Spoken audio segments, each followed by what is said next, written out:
Hey everybody, welcome back to Chatting with Chops. We're going to attempt to make another regular recipe vegan today, and the recipe we're going to try and make is brown sugar pecan cookies with brown sugar frosting. So let's get started.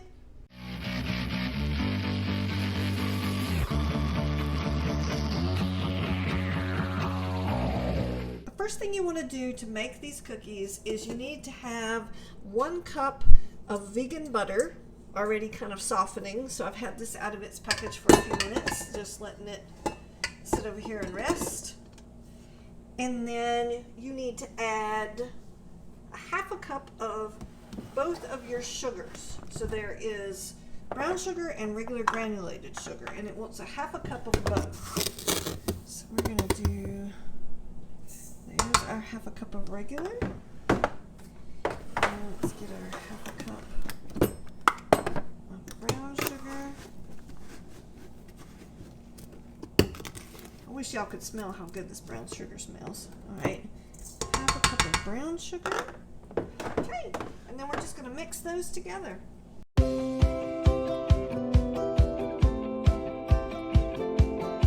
So once you have your butter and both of your sugars creamed in real well, now you want to put in what the recipe calls for is 1 egg, but basically that is you're going to use about 2 ounces of your little 4-ounce Mott's no sugar added applesauce. Mott's is just one of the brands I use, but it's just these little kind of single serve applesauces you put in lunch boxes and stuff, and 1 egg would be about half of it.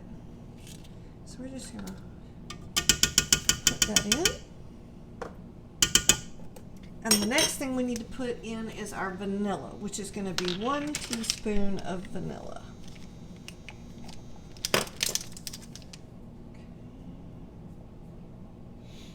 All right.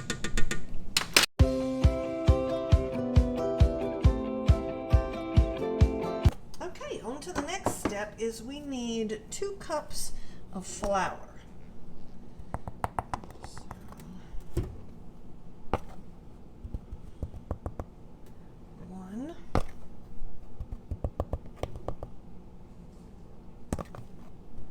And 2.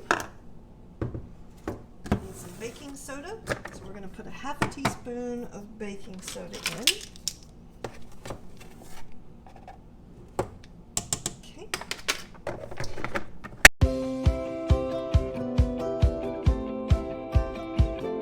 So the last step of mixing your ingredients is we're going to put some pecans in. But we want to get all of this cookie dough off of our beater. You don't want to miss out on any cookies. I will tell you that's the best part about cooking vegan, other than all the other wonderful, healthy, and ethical aspects of cooking vegan, is you can eat raw cookie dough and it won't hurt you. Alright, so the last thing we need to do is add our pecans. The recipe calls for a 1/2 cup of pecans. I just want to get some of this off the side. And then we're just going to pour that over the top.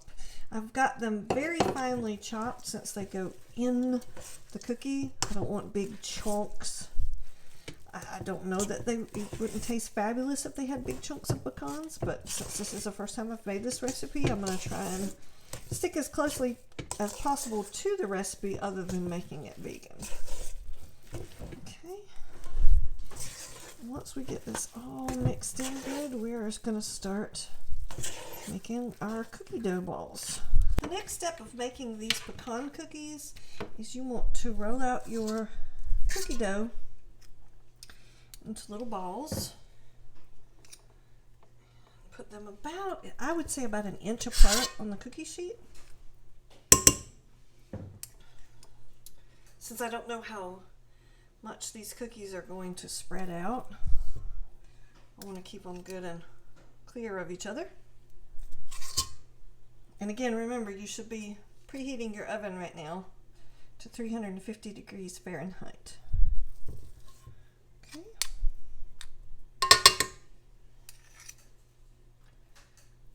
Try to keep your cookies all about the same size so that they'll cook evenly. And you can make big giant cookies if you want to. I like to keep my cookies smaller because, to be honest, that way they're lower in calories because they're smaller per cookie, and they make more of them, and they cook a little bit quicker.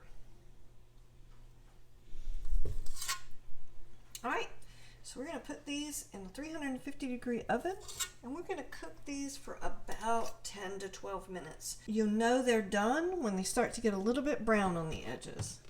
So we're going to stick them in the oven. All right, I baked the cookies for 12 minutes, and I've left them to cool on the cookie sheet for about 4 or 5 minutes, just because I think that helps the cookies do so much better. And then give them a little scoot. Put them on a cooling rack to finish cooling off. And we will have to let them cool completely before we can frost them. So the recipe we were making was brown sugar pecan cookies with brown sugar frosting. All right, so we've made the cookies so far. This made a really big set of cookies. We have 52 cookies in total, which again, like I said, if you want to make your cookies a little bit bigger, or if you like making your cookies a little bit smaller, it all depends on what you want to do and how many cookies you end up with. So we need to let these cool for at least about an hour. So to start off this recipe, you need 1 cup of brown sugar, and then you need a ½ cup of milk. And we're going to use almond milk because, again, we're going to try and continue to keep this recipe vegan. And then what we're going to do here is we're going to put this on medium heat and bring it to a boil.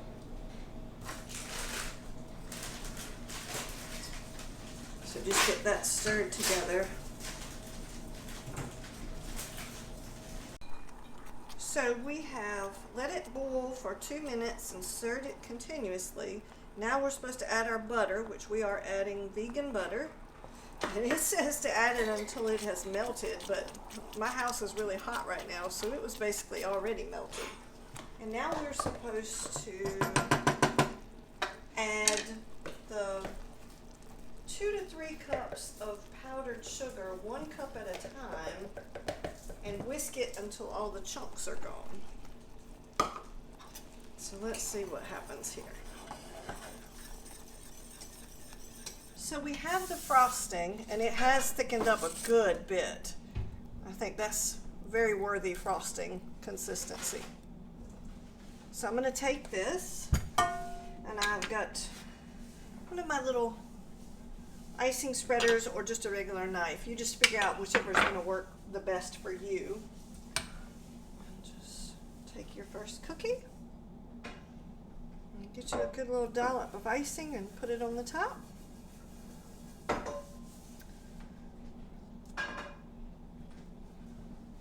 And there you go. And then you just go on to the next one. I've lined a cookie sheet with some aluminum foil so that in case these cookies get really, really messy, it's not messing up my cooling rack. Okay.